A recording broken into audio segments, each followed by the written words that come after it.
The c.o.r.o.n.a.virus outbreak rapidly spreading through the UK has demonstrated perfectly why Nicola Sturgeon should scrap her demands for a second referendum on Scottish independence, political experts have claimed. SNP leader Nicola Sturgeon has continued to demand powers for a second vote to break free from the rest of Britain.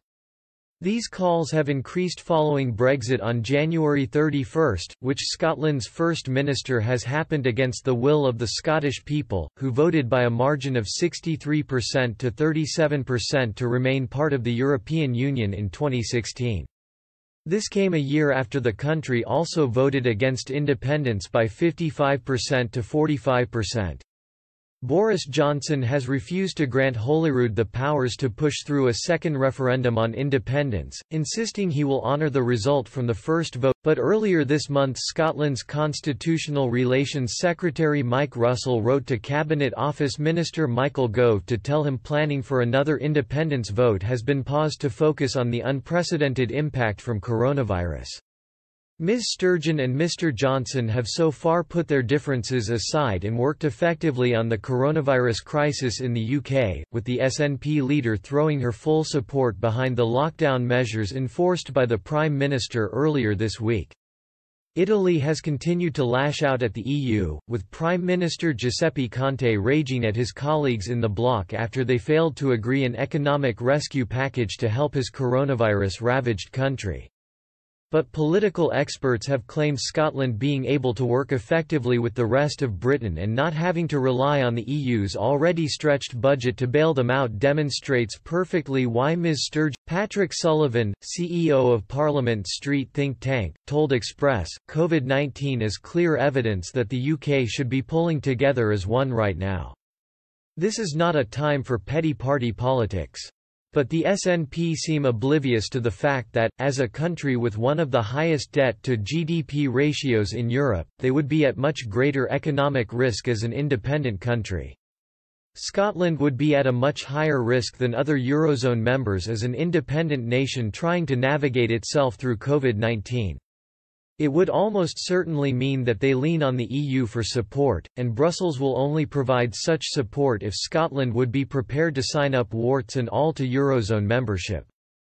Dr. Steve McCabe, Associate Professor with the Institute for Design and Economic Acceleration at Birmingham City University, claimed Italian people are frustrated with the regionalisation in the country preventing a more coordinated effort from the government towards corona. He also warned Scotland would have to join the queue in asking the EU for already stretched funds if it had been independent at this time, and would not receive any special favours from Brussels above any other member state. Dr. McCabe said, interestingly, in talking to an Italian journalist friend based in Bologna, I was provided with the sense that Italy's regionalisation is believed to have militated against more concerted and coordinated action by its government in dealing with the effects of coronavirus, particularly in Lombardy that has been so ravaged. Many in Italy look to the UK with a sense of envy that we have a centralised government that can take decisions that apply to all citizens and mobilise resources. The EU's funds were already being stretched before the current crisis, and whether there will be enough to cope is a moot question. The answer will determine the fate of hundreds of millions of people. Money will be dedicated to assist the regions worst affected. If, hypothetically, Scotland were independent and part of the EU, it would have to join the queue of countries. Scotland could expect no special favours above any other member of the EU, all of which are equal, though, of course, some seem more equal than others.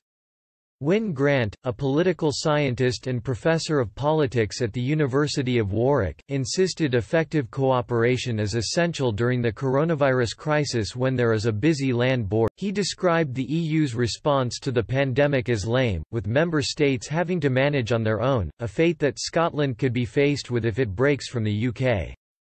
Mr. Grant said, no doubt the Scottish Government would claim it has taken its own initiatives on coronavirus ahead of the UK, but in practice effective cooperation is essential when there is a busy land border. The EU's response has been lame and largely irrelevant, and it has been left to the member states to devise their own policies. An independent Scotland would have to manage largely on its own and would find this challenging.